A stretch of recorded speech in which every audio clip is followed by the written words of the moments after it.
أعوذ بالله من الشيطان الرجيم بسم الله الرحمن الرحيم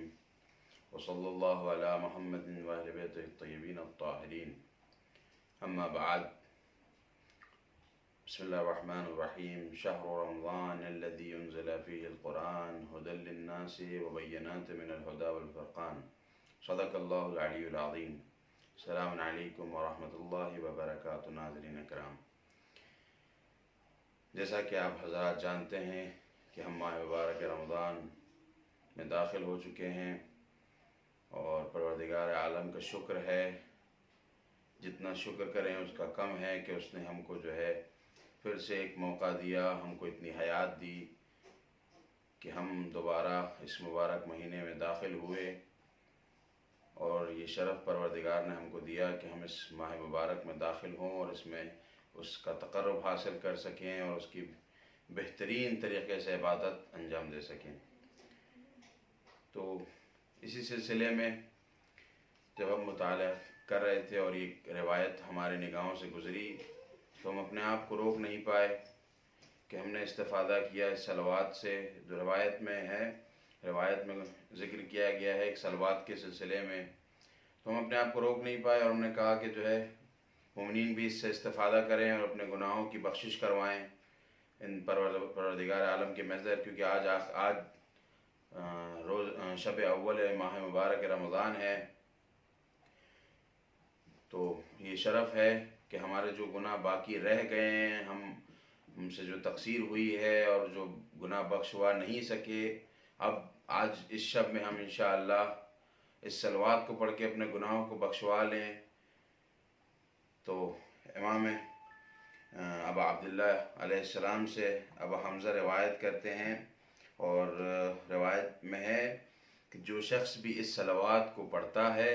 تو وہ گویا اس طرح سے ہوتا ہے کہ جس طرح سے وہ اپنی ماں کے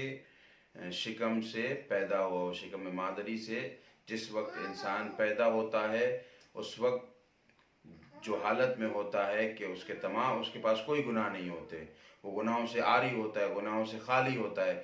اسی طرح سے اگر کوئی شخص اس صلوات کو پڑھتا ہے تو جو ہے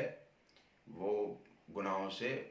اس کے گناہ معاف کر دیے جاتے ہیں اور وہ گناہوں سے خالی ہو جاتا ہے۔ اور یہ صلوات انشاءاللہ آپ پڑھیں ہیں اور اپنے عزیزوں کو بھی تعلیم کریں اس صلوات کی، کہ جو ہے اس صلوات کو جو ہے اپنے روزمرہ کے ذکر میں رکھیں اور اس کو تلاوت فرمائیں۔ تو یہ صلوات اس طریقے سے ہے: صلوات اللہ وصلوات ملائکتہ وانبیاء ورسلہ وجمیع خلقہ علی محمد وآل محمد وسلم علیہ وعلیہم ورحمۃ اللہ وبرکاتہ اللہم صل علی محمد وآل محمد وعجل فرجہم۔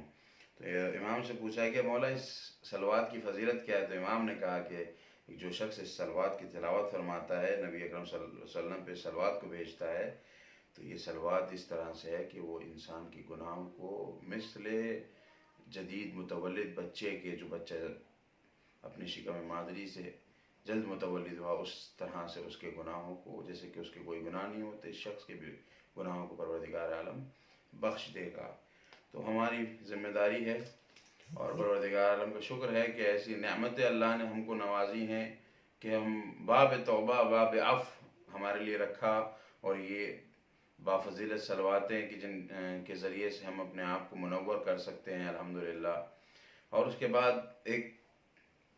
بات اور ذکر کر دوں انشاءاللہ، اور وہ بات یہ ہے قرآن مجید کے سلسلے میں، کیونکہ روایات میں موجود ہے کہ قبر جو ہے ظلمت ہے، اندھیرا ہے،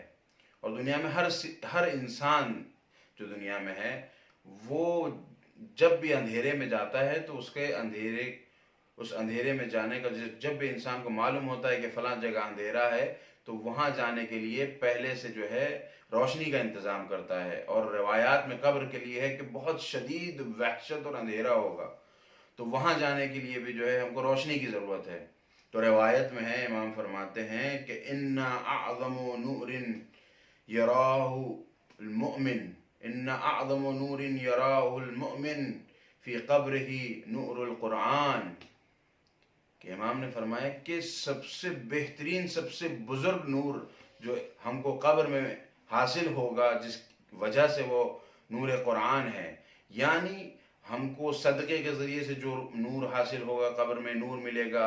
جو صلہ رحم کے ذریعے سے نور ہم تک پہنچے گا قبر میں، اور جو دوسری نوافل نمازوں کے ذریعے سے، مستحبات، دوسرے مستحبات نیکیوں کے ذریعے سے، ان تمام نیکیوں میں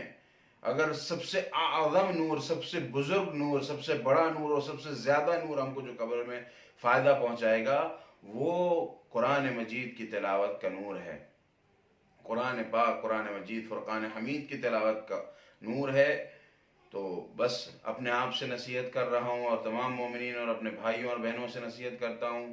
کہ قرآن مجید کی زیادہ سے زیادہ تلاوت کریں، استغفار کریں اس ماہ مبارک میں، کیونکہ قرآن کی تلاوت کا ثواب اس ماہ مبارک میں بڑھ جاتا ہے دوسرے ماہ کے مقابل، اور خود اس ماہ کو ربیع القرآن کہا گیا ہے، فصل قرآن، موسم قرآن کہا گیا ہے۔ تو اپنی ہر روز کے اوقات میں قرآن کی تلاوت کو زیادہ کریں، اور پروردگار سے دعا کرتے ہیں کہ پروردگار ہم کو زیادہ سے زیادہ قرآن مجید کی تلاوت کرنے کی اور اس کو سمجھنے کی توفیق عنایت فرما، بحق محمد و آل محمد، اللہم صل علی محمد و آل محمد وعجل فرجهم۔